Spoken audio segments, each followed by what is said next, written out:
Sacred Heart Hospital in Houston hums with fluorescent lights and the chemical smell of antiseptic at 0600 when Rachel Torres arrives for her ICU shift. She moves through the hallways like smoke, present but unremarkable, visible but forgettable. Her scrubs are always navy blue. Her hair is pulled back tight enough to hurt.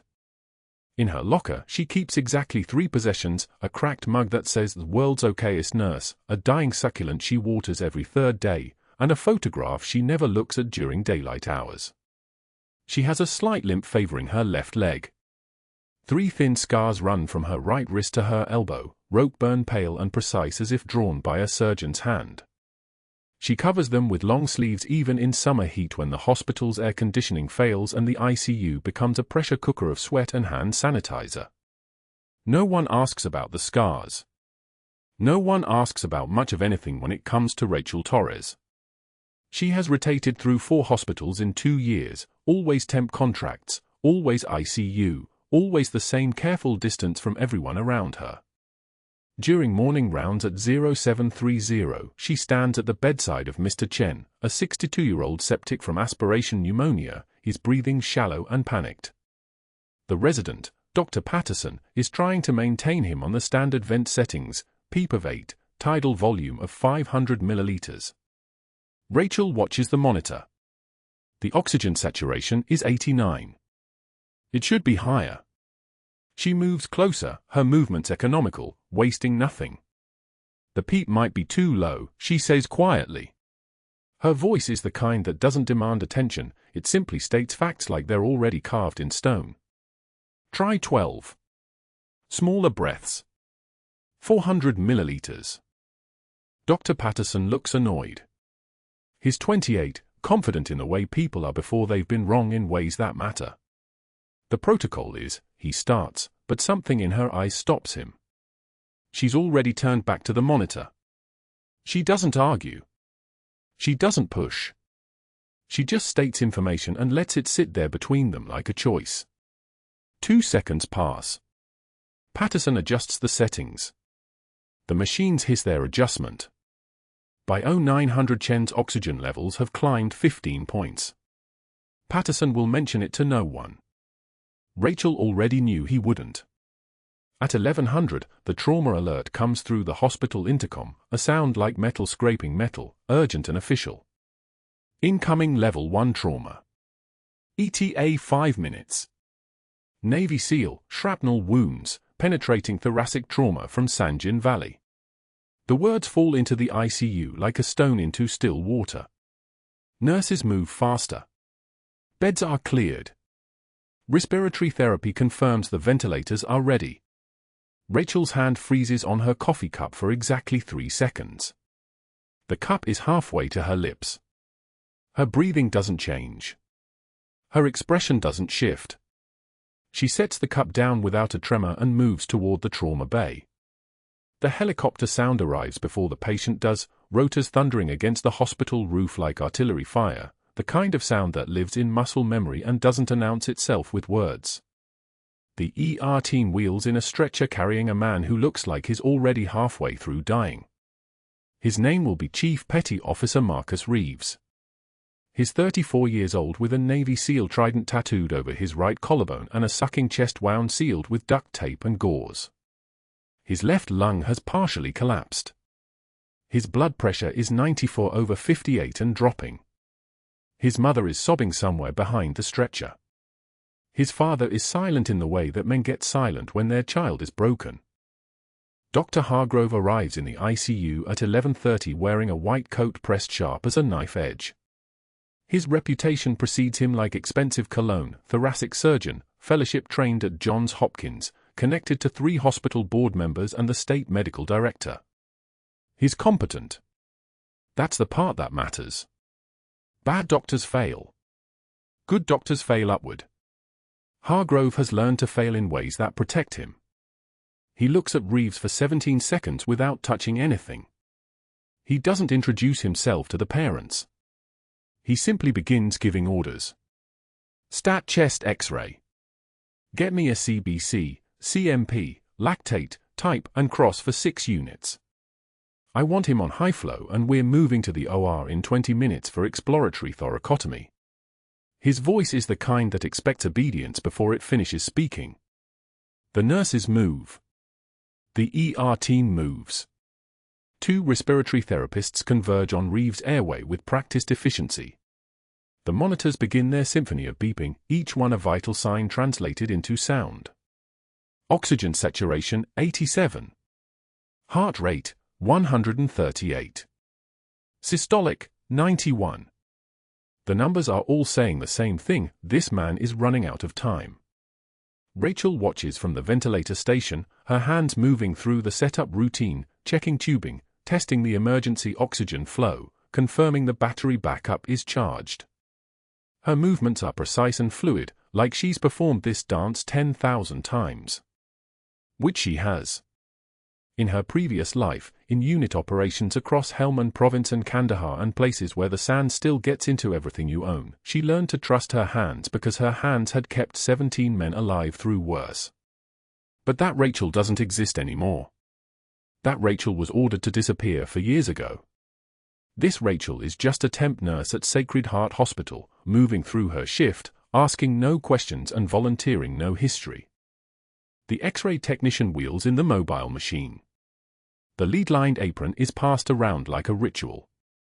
Hargrove watches the image materialize on the screen, a clear pneumothorax on Reeves' left side, the lung collapse down to maybe 30% volume.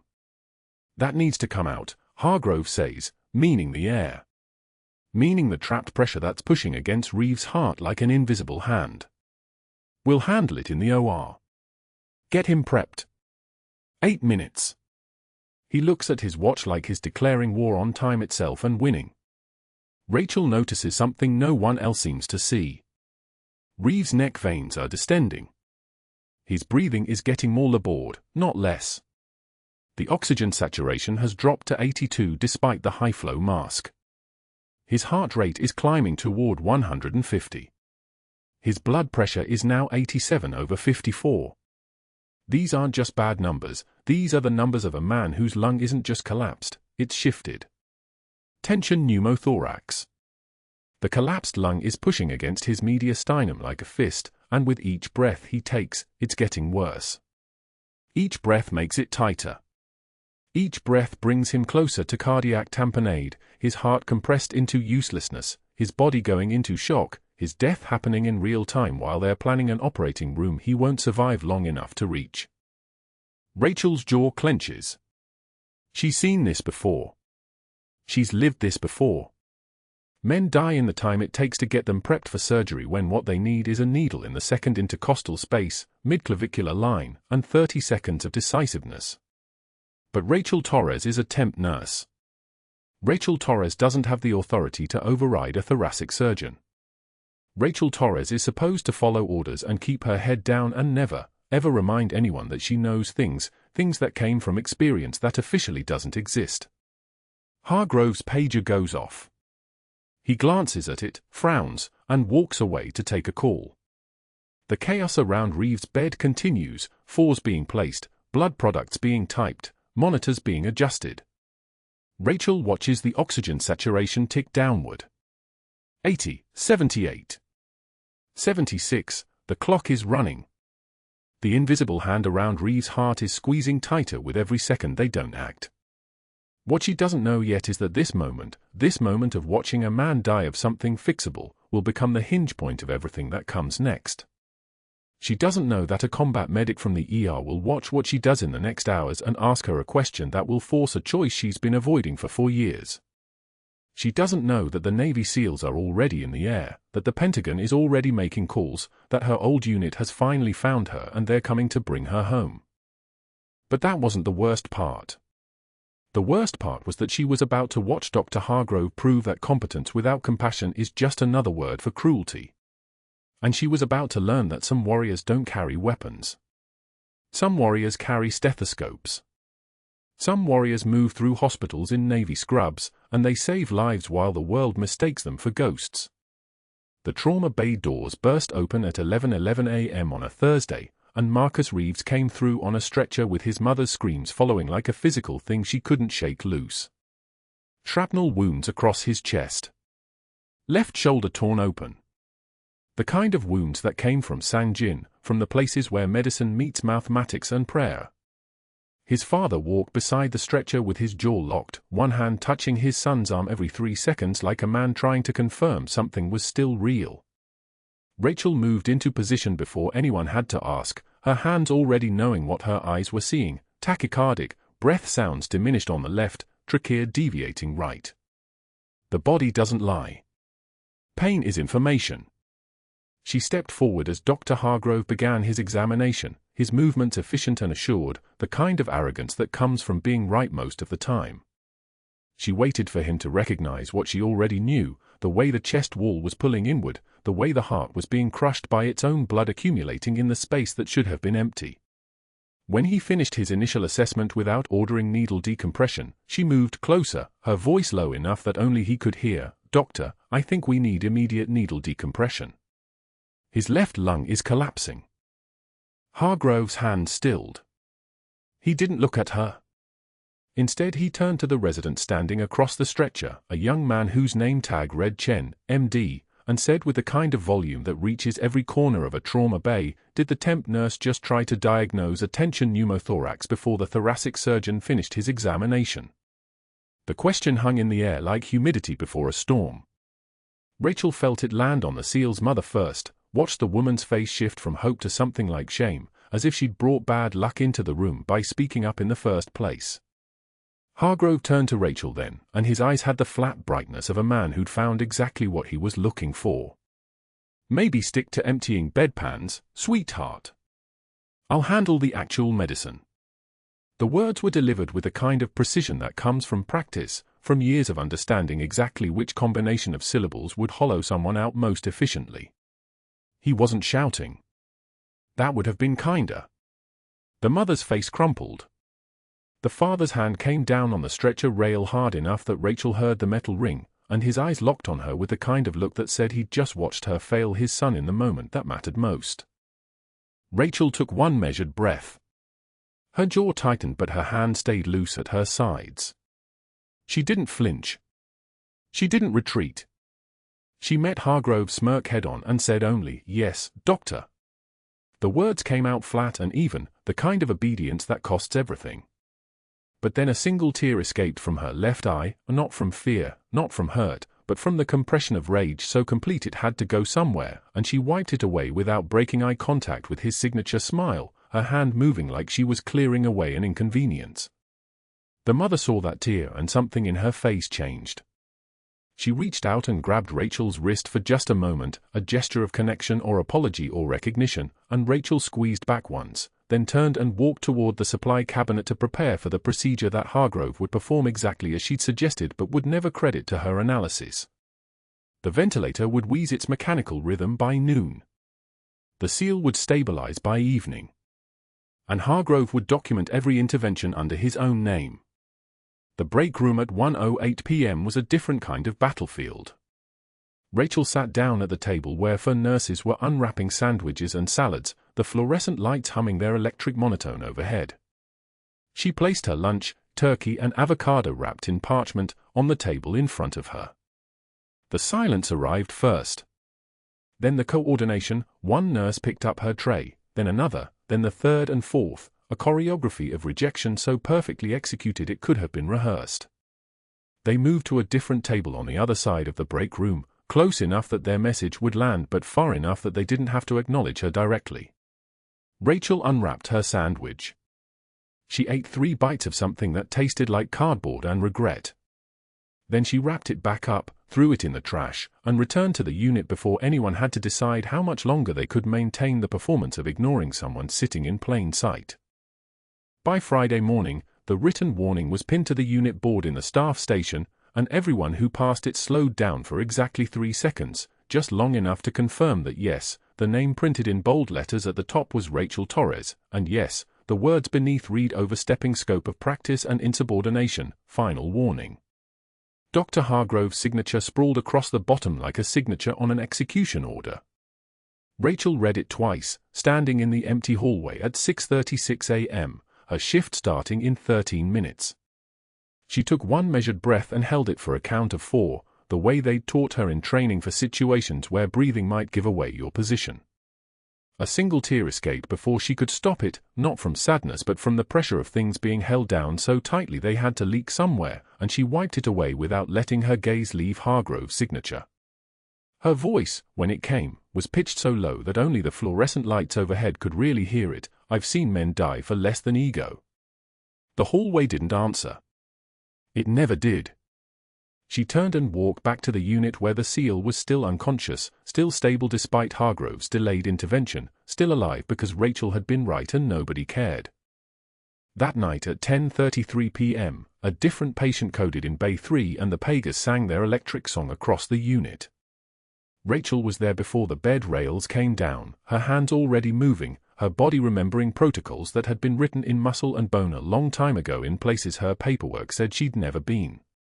A man appeared from the ER at 10:03, Garcia, according to his badge, a combat medic with shoulders that carried their own history.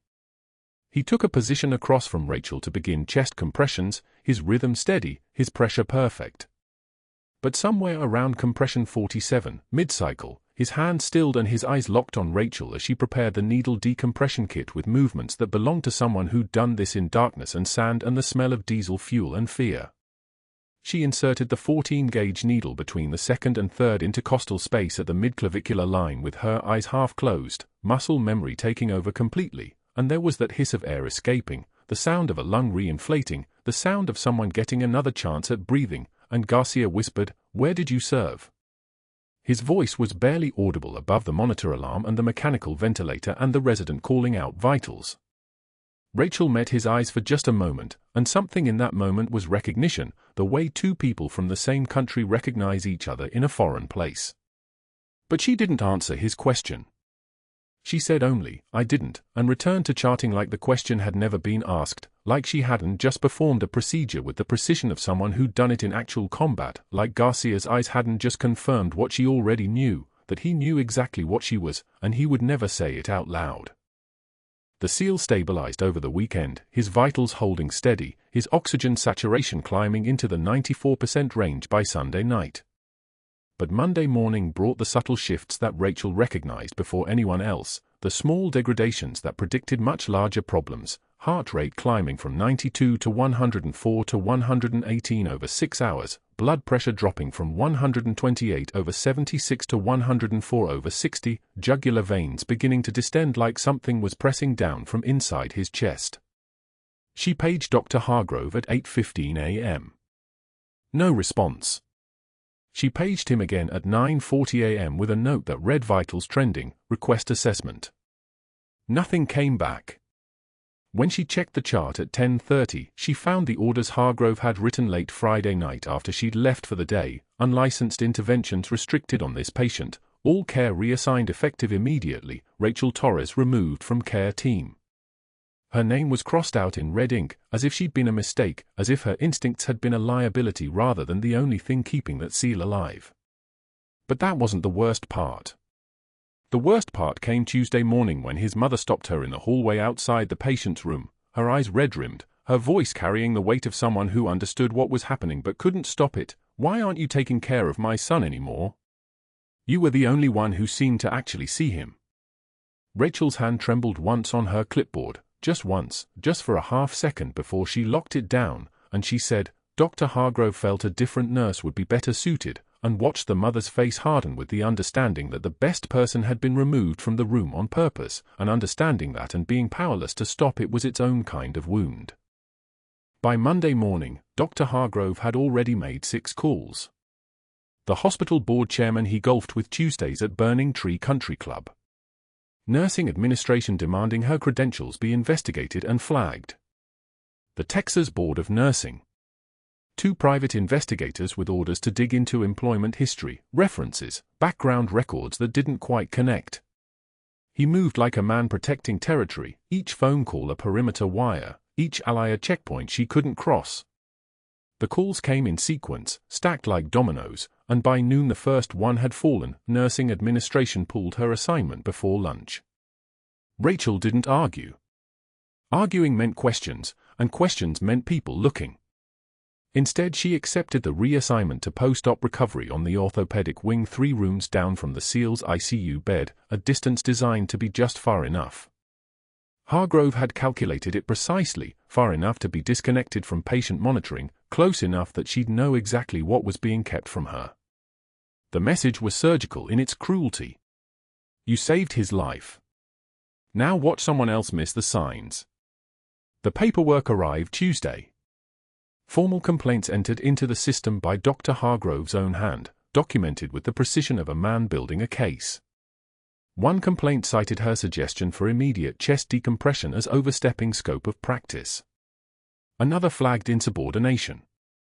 A third, most damaging, noted that she had performed assessment and intervention outside her authorized duties as temporary ICU staff. The complaints were filed in triplicate, one copy to nursing administration, one to the hospital's compliance office, one to the file that would follow her if she ever applied anywhere else. They were elegant in their construction, each word chosen to restrict rather than merely criticize. The combined effect was systematic. High-acuity patients would now require direct physician approval before Rachel could participate in their care. The SEAL, by definition, was high acuity. Hargrove had just locked her out. She read the complaints on the unit computer at 0630 on Wednesday morning, 6 minutes before shift change, her jaw a single tight line of compressed muscle. The fluorescent lights buzzed overhead with their mechanical indifference. She didn't need to speak. Her hands already knew what came next, muscle memory older than her nursing license, older than her fabricated identity. But the SEAL's monitor was 3 rooms away, and that distance had become an ocean. Wednesday afternoon brought the first signs. His cardiac rhythm shifted on the monitor, not dramatically, nothing that screamed emergency to someone who wasn't looking, but Rachel was always looking. Muffled heart sounds on auscultation, notes she heard on rounds when she was supposed to be checking post-op dressing changes 2 doors down. The percussion note over his right lung felt dull and shortened. Subtle.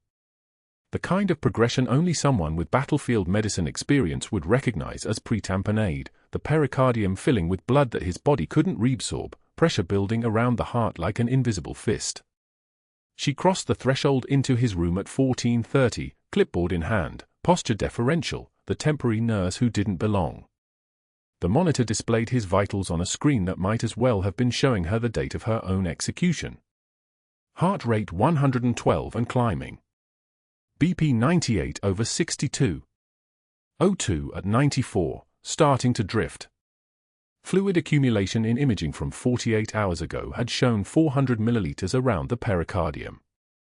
The rate of accumulation suggested another 200 milliliters by now. Perhaps more. She touched his wrist, felt the pulse already, checked his neck veins which were distended like someone had tied a tourniquet around his throat. Beck's triad. Elevated JVD. Muffled heart sounds. The blood pressure trending down. Every classic sign of cardiac tamponade, the heart's efficiency collapsing under fluid weight. She stood at his bedside for exactly 7 seconds, counting them off like an internal ticking clock. 7 seconds to process what Hargrove had done. 7 seconds to understand that isolating her wasn't about punishment, it was about mathematics. The SEAL would crash. The available physician would be late. And Rachel would be 3 rooms away, watching it happen through institutional constraints. Dr. Hargrove had constructed a trap that required no violence, no explicit prohibition. He'd simply removed her from the one place where her expertise was measured against mortality. The cruelty was in the elegance. She left the room at 14:37, notes completed, observations filed in the chart where no one with authority would read them fast enough. The break room coffee was thin and bitter, the kind that tasted like it had been sitting since dawn. Rachel drank it anyway, sitting at the table where the other nurses left space around her like she was contagious, like whatever had made her stand up to Hargrove might somehow transfer through proximity. Someone's scrubs rustled past. A badge clattered against the break room sink. Nobody spoke to her. By Thursday morning, the silence had calcified into something solid, something that had weight.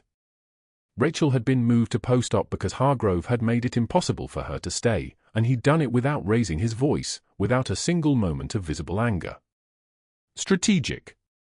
That was the word that kept turning over in her head. Strategic, like a man playing chess with someone else's life. At 02 for 5 Thursday, the monitors started screaming. Rachel was 6 rooms away, checking on a hip reconstruction patient whose pain was managed and whose vitals were stable, when the first alarm sounded. The sound was distinctive, not a steady tone but a descending cascade, the rhythm strip flatline indicator that every nurse learns to hear in their bones. Her body moved before her conscious mind caught up. The limp more pronounced when she ran, the left knee compensating for damage that was almost 3 years old, a reminder of an extraction that went sideways in Sanjin. Muscle memory took over before she could think about authorization or scope of practice or any of the institutional scaffolding Hargrove had spent the last 3 days constructing around her.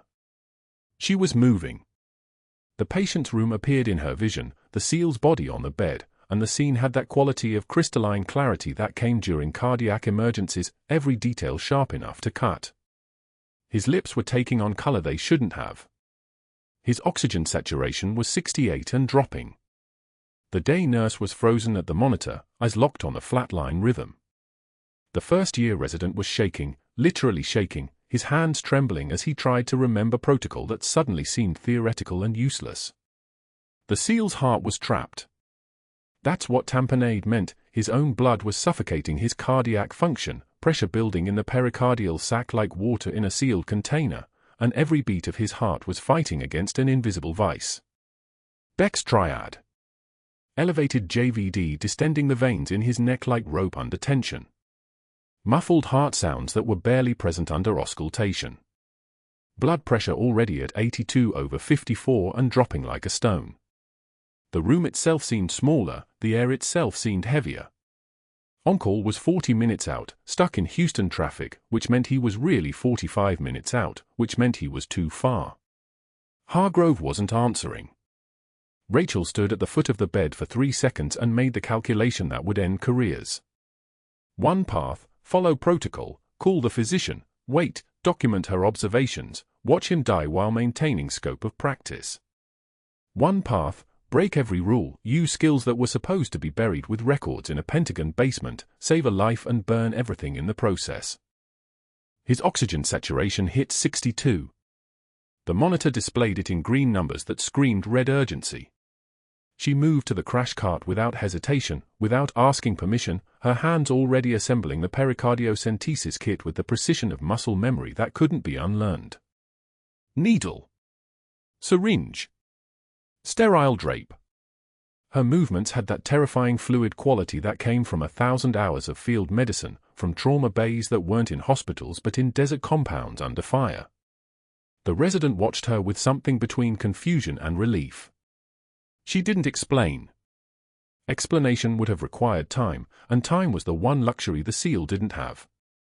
The needle went in at the xiphoid process, angle 45 degrees, shallow enough to avoid the lungs but deep enough to reach the pericardium.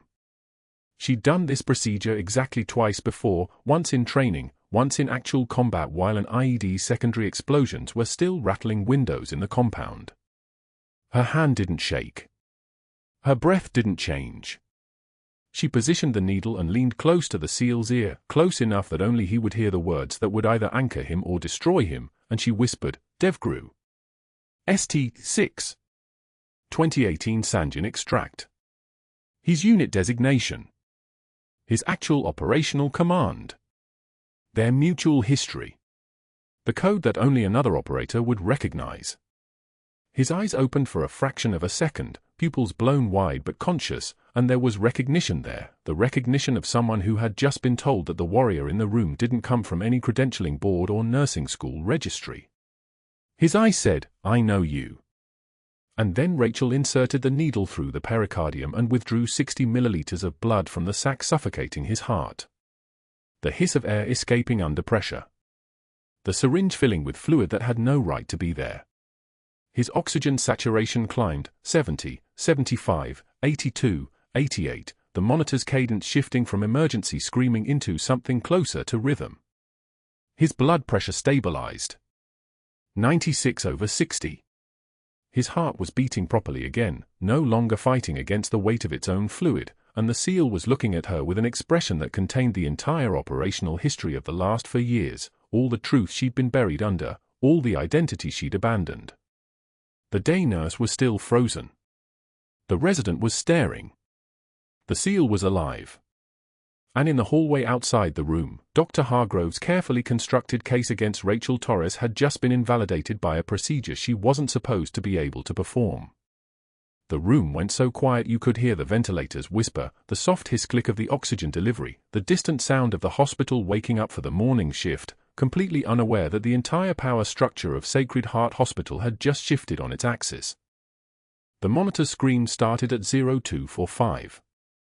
3 rooms away, in the SEAL's bay, the alarms began their frantic chorus, not the gentle reminder beeps of a patient doing well, but the shrieking wail that meant systems failing. Rachel heard it from the medication room where she was restocking for setups, and her body moved before her mind caught up. Muscle memory from a different life. She was already moving toward the sound before the code was called. The SEAL, Marcus Reeves, according to his chart, though she'd never ask him directly, was gasping. His oxygen sat dropping, 89, 87, 85. His blood pressure collapsing, 96/62, then 88/55. The on-call physician was 40 minutes out. Dr. Hargrove wasn't answering his phone. The resident on duty, a woman named Chen who'd been here 8 months, was frozen at the bedside staring at the monitor like it might change if she looked harder. "Tamponade," Rachel said. It wasn't a question. Chen turned. "I'm waiting for the attending." "He won't make it." Rachel was moving. The fluids crushing his heart. 40 minutes means he's dead in 12. "We can't just." Rachel was already opening the crash cart, her hands moving with the kind of certainty that belonged to someone who'd done this in field conditions at midnight with rounds coming down range. The needle. The syringe. The ultrasound probe to guide the stick. She'd trained for this in a burn pit in 2018 while rain hammered corrugated metal and a soldier screamed in another tent. A hospital in Houston with fluorescent lights and fresh blood on everything was almost civilized by comparison. She positioned the probe at the 5th intercostal space, just medial to the mid-axillary line. The fluid showed up bright on screen, a dark lake filling the sac around his heart like something drowning him from the inside. She prepped the field with chlorhexidine, the smell sharp and chemical, cutting through the copper and antiseptic stench of the code. The 18-gauge needle went in steady. No hesitation. No tremor. The fluid came back dark red and thick. 30 milliliters. Then 50. The pressure releasing like air bleeding out of a tire. His oxygen saturation climbed, 86, 89, 91. His heart rate dropped from the panicked sprint it had become to something almost reasonable. 112/98. The monitor's screaming softened to a normal rhythm. She was withdrawing the needle when she leaned close to his ear. His eyes were open, barely, the pupils blown wide from what his body knew it was experiencing. She whispered, and the words were soft enough that only someone who'd shared them in operations would recognize them. The unit designation. The call sign. The code that meant home. His lips twitched. Not quite a smile. His eyes found hers for a fraction of a second, and there was recognition there. The kind of recognition that erased for years of pretending to be invisible. By 0320 his vitals were holding steady. BP 118/74. Heart rate 87. Oxygen saturation 96 on supplemental. The kind of numbers that meant survival. She documented everything in the chart with clinical precision, needle insertion at 5th intercostal, fluid aspiration 230 milliliters, immediate improvement in hemodynamic parameters, patient stable. All of it perfect. All of it damning. The on-call physician arrived at 0330, a man named Dr. Santos who'd been here 5 years and had never said anything mean to her, mostly because he'd never said anything to her at all. He read the chart. He looked at the patient. He looked at the monitor. Then he looked at Rachel, and his expression shifted into something that wasn't confusion and wasn't anger but was something worse. It was pity. "You just saved his life," he said quietly. "And you ended your career." She didn't answer. There wasn't anything to answer. Dr. Hargrove arrived at 0620, and the smell came before he did, scotch and cologne layered over something sour that meant no sleep and rage fermenting in the dark. He didn't go to the patient first. He went straight to the nursing station, his face the color of old meat, and he made 6 phone calls while she stood 15 feet away, pretending to check supplies. "The board chairman?" "It's Hargrove. We have a major credentialing violation at Sacred Heart." "Yes, at 3 in the morning. She performed a pericardiocentesis on a Navy SEAL." "No, she's a temporary nurse." "I know. That's what I said." Silence while he listened. His jaw tightened. "By 9. I'll have the file ready." 2 calls to nursing administration followed. Then one to the Texas Board of Nursing. His voice got quieter with each one, which somehow made it worse. Quieter meant he was afraid. Quiet meant he was moving to his endgame. 2 calls to private investigators to dig into her employment history, the history that was fake, all of it, going back for years to a Pentagon basement where records were burned and identities were dissolved like sugar in water. At 08:05, she was filling out discharge paperwork, muscle memory from a normal life, the kind of work that had no weight to it, when 2 security guards appeared at her elbow. She recognized them both. One of them, a woman named Torres, no relation, had brought her coffee once when she was working a double shift. The other was new, maybe 6 months on the job, built like a closet and twice as empty. "You need to come with us," the new one said. Hargrove appeared from the shadows between the supply shelves, and his smile was the smile of a man who'd won something he didn't deserve to win. "Practice outside licensure. Falsified references. Gross insubordination. You're done." Rachel didn't fight. Fighting meant questions. Questions meant depositions. Depositions meant someone would pull the thread on her employment history, and pulling that thread led to a room in the Pentagon where 4-year-old ashes were supposed to stay buried. She grabbed her jacket and felt the unit patch shift in the lining, the faded cloth that had been sewn there for 4 years, close to her heart, the only proof she existed at all. The walk through the main lobby at 11:20 was like walking through a courtroom where everyone had already decided.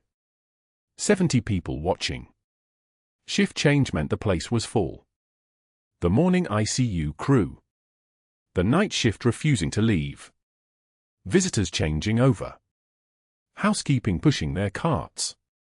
Word had spread through the hospital's nervous system the way word always spreads, through text messages, through whispers at the break room, through the kind of gossip that turns into legend in the space between one shift and another. She carried a cardboard box. Inside it was a cracked mug that said "World's Okayest Nurse," a dying succulent that had been on the ICU window for 3 months, and a photograph of her SEAL team in 2018, standing in front of the compound at Camp Lejeune, everyone alive, everyone whole, everyone before Sanjin changed the mathematics of the world. The photograph was the only one she had. The only proof that the other Rachel Torres, the one with a rank and a unit and a name that meant something, had ever been real. The guards walked her past the trauma bay. The SEAL was watching from his room. His mother was in the visitor chair, and she looked like someone had hollowed her out. His father stood at the window, military-bearing even though he'd been civilian for 20 years. They watched Rachel walk past, and the SEAL's eyes tracked her like a weapon tracking a target. She kept her head up. Her hand steady. Her face something between composure and closure, the kind of expression that cost nothing because there was nothing left to spend. That evening at 18:30, she sat at a rain-soaked bus stop on Holcomb Boulevard with the cardboard box on her lap. Her scrubs were soaked through, plastered to her skin, the fabric dark and heavy as lead. The rain hammered down like something with a grudge, and headlights blurred past in the street, turning the wet asphalt into a sheet of oil-slick light. For years of composure, for years of keeping the mask sealed, for years of whispering her real rank into a patient's ear and then swallowing the words back down. And for the first time, she let herself cry without wiping the tears away. The box sat on her lap. Inside it, the unit patch had shifted, and the faded cloth was visible now, the stitching coming loose where she'd pulled it from her jacket lining. The patch showed a unit designation that no longer existed in any official record, the kind of symbol that lived only in the memory of 8 operators and the man in the Pentagon who'd signed the order to erase them. The rain fell on her face and mixed with tears, and she didn't move to stop it. The bus would come. It would take her somewhere. It would deposit her at some address that wasn't this one, and tomorrow she would be someone else. But tonight, for 63 minutes on a bus stop bench while the city moved around her like a living thing that didn't know she existed, she let herself remember the last time she'd worn the rank that mattered. She let herself remember Sanjin, and the diplomat, and the operation that had buried her deeper than any grave. She let herself remember being Senior Chief Petty Officer Rachel Torres, the kind of rank that meant you'd made it through things most people couldn't imagine. Then the bus came. Its brakes hissed like something dying. The door folded open. The driver looked through her like she was a ghost. She picked up the box and stepped inside. The bus driver looked through her like she was a ghost. She picked up the box and stepped inside. Rain hammered the vinyl seats. Houston sprawled grey and indifferent beyond the scratched windows, strip malls and billboards and people who had never bled for anyone. Rachel sat 3 rows from the back, the cardboard box balanced on her lap, its corners already softening from the wet. Water dripped from her hair onto the label that had once read sterile supplies. Now it just read nothing. Inside the box, a cracked mug that said World's Okayest Nurse. A dying succulent, brown at the edges, that someone had left on the break room windowsill 3 years ago. And a photograph, still damp, of 8 operators in desert camouflage standing in front of a CH-53K helicopter, faces serious, eyes carrying the weight of classified things. Her arm around the shoulders of a man with a scar that ran from his temple to his jaw. Marcus. The SEAL she'd just saved. The SEAL who'd watched her perform a pericardiocentesis with the precision of someone who'd done it in worse places, who'd heard her whisper her old unit designation into his collapsing consciousness, who'd recognized the code only another operator would know. By 0600 this morning, Dr. Hargrove had made 6 phone calls. By 0847, security was walking her out. The escort had been professional. Clinical. 2 officers in pressed uniforms holding her by the elbows like she was contaminated. Hargrove had positioned himself near the time clock to watch it happen, his face arranged in an expression of regret that didn't reach his eyes. "I'm sorry, Rachel. I have no choice. The board chairman just called. Your employment history, it doesn't match your references. The Texas Board of Nursing is concerned about falsified credentials. Practice outside licensure. I recommended immediate termination for the hospital's protection." She'd said nothing. He'd waited for an argument, for tears, for the trembling denial of someone caught in a lie. Instead, she'd simply closed her locker, the one that had held nothing but spare socks and a water bottle for 9 months, and walked out with the box they gave her. No fight. No questions. No explanations that would open doors better left closed. Because fighting meant answers. Questions meant investigators. And investigators might pull old records, might trace employment gaps, might find their way to Pentagon basements where files were marked destroyed and marked with dates for years ago, right after Operation Sanjin, right after she came home wrong. So she didn't fight. The bus turned south on the Southwest Freeway. Brake fluid and hot rubber mixed with the smell of rain. Rachel stared at the photograph, her team, before everything went buried. Before she was nobody. Before she became someone who pushed medicines and emptied bedpans and listened to surgeons tell her she didn't know her place. The succulent in the box had cost her nothing. She'd stolen it from Sacred Heart's break room on her way out, the brown leaves crumbling between her fingers. It had seemed right, something dying, something neglected, something still alive despite everything. She set it carefully in the box's corner. Thunder rolled across the city like distant artillery. By evening, the rain hadn't stopped. It fell like judgment on the covered bus stop at Bellaria and Fondren, hammering the metal roof with the rhythm of a cardiac monitor. Rachel sat on the plastic bench, still holding the box, still wearing scrubs with Sacred Heart's logo embroidered across the pocket. Someone's laundry would be done by now. Someone would be using her stethoscope. Someone would be forgetting her name by Tuesday. She opened the box and looked at the mug. Okayist. Not the best. Never the best. Just adequate. Just sufficient. Just enough to keep showing up until someone decided you weren't. The faded unit patch was still sewn inside her jacket lining, where it had been since she stepped off a transport plane 5 years ago with orders to disappear and become useful. The patch showed an eagle, crossed rifles, and a trident, symbols of the team that didn't exist anymore, at least not officially, not in records that could be found. She'd kept it against regulations, kept it hidden, kept it as proof that she'd been something once. Rain soaked through her shoes. Her hands were steady. They'd been steady for 17 years, through 3 tours and 2 Purple Hearts and 5 years deep cover in places that had names on maps but couldn't be spoken aloud. They'd been steady when she held a dying pilot's hand in a corridor marked "Authorized Personnel Only." Steady when she whispered a fallen operator's mother's first name so she'd know someone remembered. Steady when she performed a pericardiocentesis on a cardiac tamponade patient at 02 for 5 in the morning with a needle and muscle memory and the code-whispered identification of a ghost. Now they were steady on a cardboard box in the rain. A man in a business suit walked past the bus stop, saw her sitting there in wet scrubs, and crossed to the other side of the sidewalk. Just a nurse who'd been fired. Just a temp worker who'd fabricated her references. Just someone to avoid. The next 6 months happened in the margins of other people's lives. Rachel worked night shifts at a 24-hour urgent care in Pasadena where they didn't ask much and paid cash, where the roster turned over every few months and nobody built enough history to care.